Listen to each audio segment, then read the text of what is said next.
Hello guys, welcome to my channel maths eliminator. आप सभी का स्वागत है। आज मैं आपके लिए एक न्यू टॉपिक लाई हूँ जो हमारे मैथ्स सिलेबस से रिलेटेड नहीं है पर मैथ्स वर्ल्ड से रिलेटेड है। लाइक ये जो सेशन है वो चालू करने से पहले मैं आपसे फ्यू क्वेश्चंस पूछना चाहूँगी ताकि आप इस सेशन को चालू करने से पहले थोड़े एंगेजिंग लगे। मैं चाहती हूँ मेरे ऑडियंस प्लीज मन ही मन अपने मेरे क्वेश्चंस का आंसर दे एंड देन हम सेशन को आगे बढ़ाएंगे। तो मेरा फर्स्ट क्वेश्चन है कि आप लोग मैथ्स को जानते हो? मैं मैथ्स पढ़ाती हूँ तो ऑफकोर्स मैं तो जानती होंगी, पर आप सभी मैथ्स सब्जेक्ट को जानते हो, अच्छे से पहचानते हो? है उसको जान पहचान है आपकी मैथ्स सब्जेक्ट से? और ठीक है, आप जानते होंगे। अगर मैथ्स एलिमिनेटर चैनल में आए हो तो मैथ्स को नहीं जानते, ऐसा तो हो नहीं सकता। मेन क्वेश्चन ये है कि क्या आप AI वर्ड से फैमिलियर हो? क्या आप AI word, what is the full form of AI? Artificial intelligence. तो क्या आप AI से फैमिलियर हो? AI से फैमिलियर होना यानी ऐसा मेरे को नहीं लगता आज के टाइम पे ऐसा कोई भी इंसान होगा जिसने AI के टूल से यूज टू नहीं हुआ होगा। चाहे वो चैट जीपीटी का एग्जांपल ले लो या चैट बॉट का एग्जांपल ले लो, या फिर आप जब फूड डिलीवरी मतलब फूड ऑर्डर करते हो और कभी ऑर्डर बरोबर आता नहीं है तो आप फिर कस्टमर केयर पे जाके उनके साथ चैटिंग करते हो एंड वहाँ पे आता है thank you for your feedback, thank you for your query. वो भी एक टाइप ऑफ AI है जो हमको आंसर करता है। तो और ये नहीं तो एटलीस्ट आपने बचपन में गेम तो खेला ही होगा। गेम छोड़ो, अभी लॉकडाउन चालू था तो सबने लूडो खेला है। तो लूडो खेलते टाइम पे आपको एक ऑप्शन दिखाई देता था जब आप लूडो का ऑप्शन चालू करते थे, play with your friends, play with the computer. The play with the computer is nothing but the type of AI जो AI हमारे साथ खेलता था।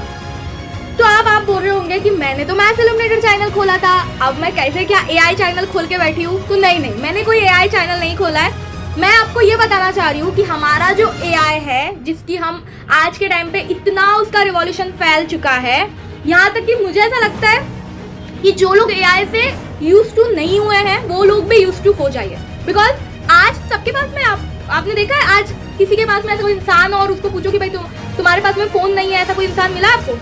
14 साल के एज के बाद हर इंसान के पास फोन है आज के टाइम पे, स्मार्टफोन है वो भी।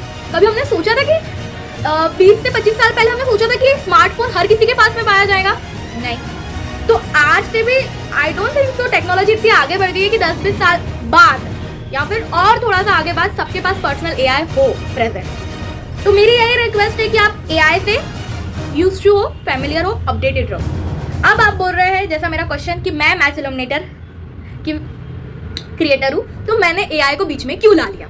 तो मैंने AI को बीच में इसलिए ला लिया क्योंकि जो हमारा AI है वो कोई मैजिक पे नहीं चलता है। वो कोई भी ऐसा मैजिक नहीं किया है किसी ने कि भाई किसी ने मैजिक कर दिया और हमारा AI चलने लग गया हो। हमारा जो AI है वो कुछ रूल्स, कुछ ऑपरेशन यूज करता है और वो जो ऑपरेशन है वो हमारे मैथ्स के ऑपरेशन है। तो मैं प्रूव करना चाहती हूँ कि ऐसे कौन से ऑपरेशन या ऐसे कौन से मैथमेटिकल टूल है जो हमने पढ़ा है बट AI उसको यूज करके अपने क्वेश्चन के आंसर या फिर जो भी उसका काम है वो करता है। तो मेरा फर्स्ट एग्जांपल, मेरा फर्स्ट PPT है AI run on maths not magic. तो ये जो PPT है इसमें मैं आपको एक डेली लाइफ का एग्जांपल देना चाहती हूँ। अभी बारिश का मौसम आता है तो हमको नोटिफिकेशन आती है कि आज बारिश की चांसेस है 20%, प्लीज छाता लेके जाइए।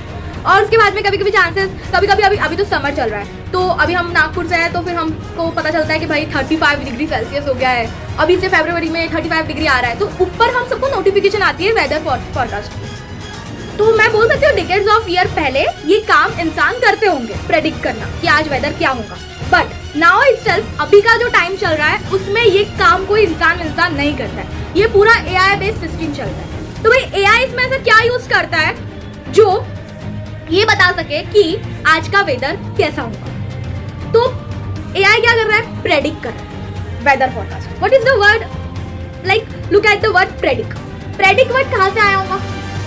प्रेडिक्ट वर्ड का मीनिंग क्या होता है? चांसेस, कितने परसेंट चांसेस है इस चीज होने की? तो आप मुझे बता सकते हो कितने परसेंट चांसेस है ये इवेंट होने की? ये हमने बचपन में नहीं, ये हमने क्लास 10th के आखिरी चैप्टर प्रोबेबिलिटी में सीखा था, है ना? प्रोबेबिलिटी का फॉर्मूला वही था, न्यूमरेटर में चांसेस आती थी। तो हमारा AI भी प्रोबेबिलिटी की कॉन्सेप्ट यूज करके वेदर फॉरकास्ट करता है और बताता है कि हमारे वेदर कितने परसेंट चांसेस है कि बारिश होंगी और कितने परसेंट चांसेस है कि आज का टेम्परेचर इंक्रीज या डिक्रीज होगा। तो यही मैं यही ये पहले पीपीटी में आपको बताया जा रहा है, स्लाइड में बताया जा रहा है। और अब आते हैं हम तीसरे इसमें, unmasking AI how it solve sudoku, मतलब कि एआई हमारा सुडोकू कैसे सॉल्व करता है।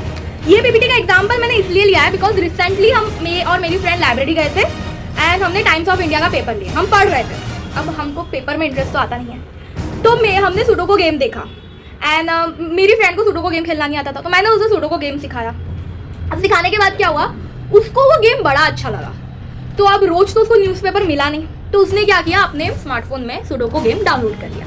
अब जब उसने सुडोकू गेम डाउनलोड कर लिया तो वहाँ पे उसके पास मैं नहीं थी, पर उसके पास स्मार्टफोन में वो ऐप में एक एआई टूल था जो सुडोकू गेम में बताता था कि मिस्टेक्स क्या हो रही है, एरर क्या हो रही है।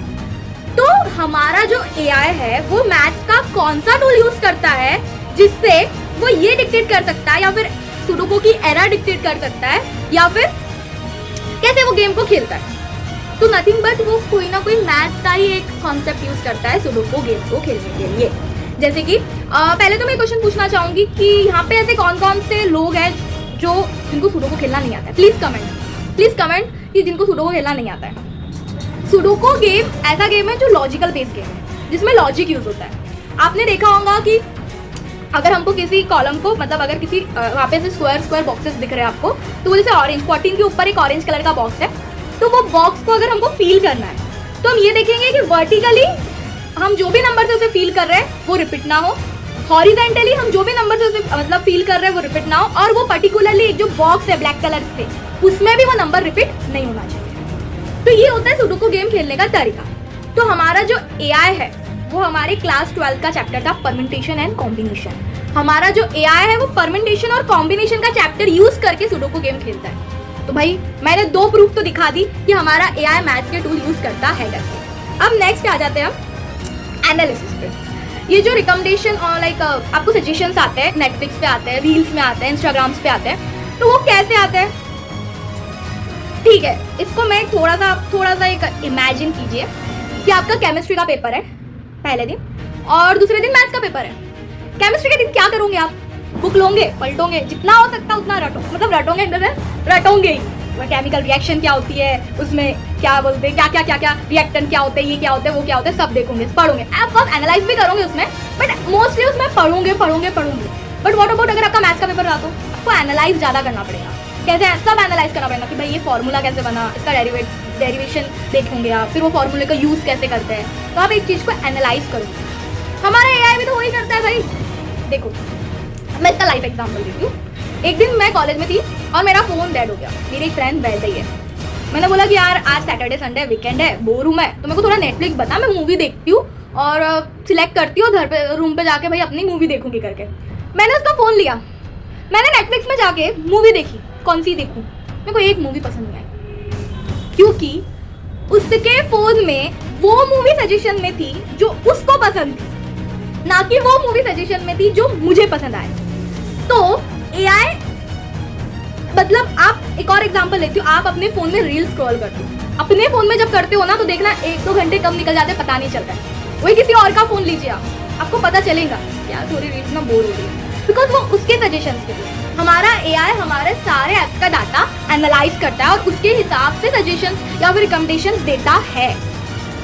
तो आपको ऐसा लग रहा होगा, आप बहुत से आजकल रील चल रही है कि भाई मेरे मन की बात इंस्टाग्राम की रील बड़े अच्छे से जानती है, तो एआई का काम ही वो है कि जाने, ताकि आपको एंगेजिंग रखे, काम ही है जानना। तो आप इतना खुश मत हो जाइए कि इंस्टाग्राम की रील मेरे ही मन की बात कह रही है। उसका काम ही है आपके डाटा को, आपके प्रीवियस हिस्ट्री को एनालाइज करना और आपको उसी तरह से रिकमेंडेशंस देना। ठीक है, तो अब आते हैं हम नेक्स्ट स्लाइड में जो है हमारी फोटोज की। आपने क्या बोलते हैं, अभी एक रिसेंटली एक रील्स देखा है क्या जो आती है कि कोई सर्च करता है चैट जीपीटी में चाय वाला, प्रो चाय वाला, अल्ट्रा प्रो चाय वाला, भगवान वाला चाय वाला, ऐसा सर्च करता है। ये रील्स नहीं देखी है तो देखिएगा, मजेदार है। या फिर कभी कभी आपने चैट जीपीटी में जाके इमेज सर्च किया होगा कि भाई हमको create the image of this scenario, ऐसा कभी किया होगा ना आपने।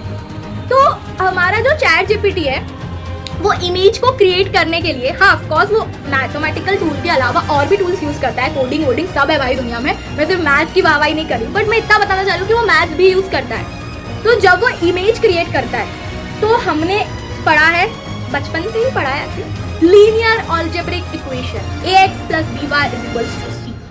हमने पढ़ा है, बट क्या है, हम हैं नॉर्मल इंसान, हमारी इंटेलिजेंस आर्टिफिशियल इंटेलिजेंस तक के नहीं गई है। तो क्या होता है कि हमने पढ़ा अलजेब्रिक इक्वेशन, हमको पता भी नहीं उसका यूज क्या है डेली लाइफ में, पर हमारा एआई हमसे प्रो है भाई। तो उसने जब अलजेब्रिक इक्वेशंस पढ़ी, लीनियर अलजेब्रा पढ़ा, तो उसने उसको इमेज क्रिएशन में यूज किया। हम उतने प्रो नहीं है, बताओ, हमसे भी ज्यादा एआई आगे निकल गया है कि भाई उसने लीनियर अलजेब्रा का यूज, हमने तो बस लीनियर अलजेब्रा पढ़ने का काम किया है कि चलो find the x, find the y, सबका एक्स फाइंड करते गए, पर खुद की एक्स कभी नहीं मिल पाई। I'm just joking। तो आप लोगों ने देखा है कि आपने सिर्फ लीनियर अलजेब्रा को पढ़ा है, पर एआई ने हमारे लीनियर अलजेब्रा से क्या किया है, लीनियर अलजेब्रा का यूज करके इमेजेस क्रिएट किए हैं। लाइक आपने सीखा होगा कि हम लीनियर अलजेब्रा को डिटर्मिनेंट या मैट्रिक्स फॉर्म में लिख सकते हैं। तो वो जो फॉर्म में कन्वर्जन होता है, उसके बाद में उसका वो कॉन्सेप्ट का यूज करके वो इमेज क्रिएट की जाती है। अभी नेक्स्ट स्लाइड है मेरी, चलो तो हम नेक्स्ट स्लाइड में जाते हैं। तो from maths to machine the foundation of AI. तो देखो, अब मैं मैथ्स वालों को और एक एआई वालों को मतलब एक आपको एक एग्जांपल बताती हूँ। आज के टाइम में जो हमारा एआई है ना, उसके ऊपर 3 चीजें पे वर्क किया जा रहा है। सबसे पहला कि वो उसकी प्रॉब्लम सॉल्विंग स्किल अच्छी हो। एआई पे काम किया जा रहा है कि वो लोगों की प्रॉब्लम सॉल्व कर सके, चाहे वो कोई भी प्रॉब्लम हो। तो उसकी प्रॉब्लम सॉल्विंग स्किल को एक्सपर्टाइज किया जा रहा है, एज वेल एज उसको डाटा एनालिसिस की स्किल दी जा रही है, एज वेल एज उसको डाटा एनालिसिस और डिसीजन मेकिंग की भी स्किल सिखाई जा रही है। ठीक है, 3 स्किल सिखाई जा रही है एआई को, डाटा एनालिसिस, प्रॉब्लम सॉल्विंग और डिसीजन मेकिंग। ठीक है, तो अब मैं ये चीज़ को थोड़ा सा अपने लैंग्वेज में मैथ से रिलेट करके बताना चाहूँगी, पर इसके लिए आपको एक छोटी सी रिक्वेस्ट माननी पड़ेगी। आप लोगों को जो मैं बोल रही हूँ उसको इमेजिन करना होगा। ठीक है, इमेजिन करिए कि आपका मैथ्स का पेपर है आज, आप गए, बड़े टेंशन में थे, बैठे, ऑल इज वेल, हाथ में पेपर आया। पेपर देखते ही सबसे पहला चीज जो आप में होना चाहिए वो होना चाहिए प्रॉब्लम सॉल्विंग एटीट्यूड, कि भाई मैं ये प्रॉब्लम सॉल्व कर सकता हूँ। इतना कॉन्फिडेंट होना चाहिए खुद में कि मैं ये प्रॉब्लम सॉल्व कर सकता हूँ। भले ही आप नहीं जानते, आपको नहीं आता हो, बट एक एटीट्यूड होना चाहिए कि मैं हाथ में पेन लूँ, पेपर लूँ और जो भी है कुछ ना कुछ गिवन डाटा लिख के कुछ ना कुछ तो अप्रोचिंग चालू कर दूँ। तो ये प्रॉब्लम सॉल्विंग जो एबिलिटी है वो हर एक मैथ्स के स्टूडेंट में होनी चाहिए। फिर दूसरा चीज आता है डाटा एनालिसिस। बचपन में नहीं, 10th में ही आई थिंक लास्ट में हमको आता था, एक बड़ा सा पैराग्राफ देके रहता था, फिर नीचे ग्राफ देके रहता था, फिर उसके बेस हमको क्वेश्चंस देके रहते थे। ऐसा होता था बचपन में कि ऐसे एनालिसिस क्वेश्चंस आते थे। हम क्या करते थे उसमें, इतना बड़ा पैराग्राफ पढ़ते थे, वो डाटा भी देखते थे, उसके बाद हम क्या करते थे, गिवन लिखते थे जो हमने काम किए थे। तो हम क्या कर रहे हैं, हम नथिंग बट डाटा को एनालाइज कर रहे हैं, समझ रहे हैं और उसमें से अपने काम की चीज निकाल रहे हैं। This is nothing but the process of data analysis. तो हम डाटा एनालिसिस भी कर रहे हैं, हम प्रॉब्लम सॉल्विंग एबिलिटी भी रख रहे हैं। अब तीसरी चीज देखिए, अब हमारे पास क्वेश्चन है, हमारे पास अच्छा खासा कॉन्फिडेंट भी है भाई कि हम प्रॉब्लम सॉल्व कर लेंगे, एकदम प्रॉब्लम सॉल्विंग वाला एटीट्यूड है, और डाटा भी एनालाइज कर लिया हमने क्वेश्चन भी सॉल्व कर लिया, आंसर भी निकाल लिया। बट अब क्या हुआ, आंसर ऐसा आया जो हमने कभी एक्सपेक्ट ही नहीं किया था कि इसका आंसर ये आता है। हम घबरा गए कि भाई इसका आंसर ये नहीं आ सकता यार, इसका आंसर कैसे आ गया ये। तो हमने क्या किया, हमारी वापस से सारी मेथड्स को क्रॉस चेक किया कि भाई मैंने सही मेथड लगाया क्या, मैंने कैलकुलेशन एरर तो नहीं किया, मैंने ये तो नहीं किया, मैंने सब हमने चेक करे। अब हमको खुद पे भरोसा होना चाहिए कि हमने जो भी किया है सब सही किया है, सही के अलावा कुछ नहीं किया है। तो जैसे ही हमने ये सब देख लिया तो हम जय माता दी बोलेंगे मतलब कि हम खुद पे कॉन्फिडेंट रखेंगे और डिसीजन बना लेंगे कि ये आंसर को लॉक किया जाए। हमने डिसीजन बना लिया और आखिरी में हमने लिख दिया the answer of this question is ये, जो अनएक्सपेक्टेड आया था। तो ये होता है मैथ्स के पेपर में डिसीजन मेकिंग प्रोसेस। तो ये तीनों प्रोसेस आप जान चुके हो, ये तीनों प्रोसेस एक मैथ स्टूडेंट के अंदर जरूर होना चाहिए, एज वेल एज एक एआई सिस्टम में ये तीनों स्किल्स अपडेट की जा रही है बहुत एडवांस लेवल पे। तो आप देख रहे हो हमारी मैथ्स की और एआई की कितनी अच्छी पार्टनरशिप है। The future of AI and maths, a powerful partnership.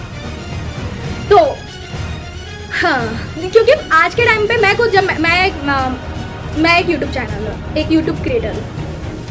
तो मैं स्टार्टिंग में ना थोड़ी सी नर्वस थी, मेरे को हेल्प लगती थी अपने फ्रेंड्स की, बट अब नहीं लगती, बिकॉज मैं अब अपने फ्रेंड्स लोगों से ज़्यादा डिपेंडेंस AI पे हो गई हूँ। मेरे को अब किसी की ज़रूरत नहीं है, बिकॉज मेरे को ऐसा लगता है मैं किसी फ्रेंड से एडवाइस मांगू, वो एक तो पहली बात आधा घंटा लगाएगा रिप्लाई देने में, फिर रिप्लाई देगा तो बोलेगा यार मेरे को आइडिया तो नहीं है पर ठीक है मैं देख के बताता हूँ, फिर वो देख के कभी बताएगा मुझे, बट मेरे को वही चीज़ का एडवांस लेवल में आंसर AI जब दे रहा है तो मैं क्यों अपने फ्रेंड्स लोगों को परेशान करूँ? तो समझ रहे हो आप? और मैं तो बोलती हूँ जो मैथ स्टूडेंट रहता है ना, उनकी AI के साथ बड़ी अच्छी पड़ती है। आप देखोगे लॉ के स्टूडेंट लॉ बेस्ट चलते हैं, उनको लॉजिक इतना समझ में नहीं आता है, बट हम जैसे स्टूडेंट जो लॉजिकल बेस है और हमारा AI जो लॉजिकल बेस है, उन दोनों की पार्टनरशिप बहुत अच्छी रहती है। तो I request all my math lover जो मैथ को पसंद करते हैं और मेरा यूट्यूब चैनल देखते हैं, वो कृपया कर ChatGPT और AI को अपना जल्दी फ्रेंड बनाइए, बिकॉज ये आपके लिए बेनिफिशियल होगा। तो thank you for watching this video. Math illuminator के साथ अपडेटेड रहिए, और अगर आपको ये वीडियो अच्छा लगा हो तो शेयर जरूर कीजिए ताकि हमारे हर एक मैथ लवर AI के साथ फ्रेंडशिप कर पाए। Thank you.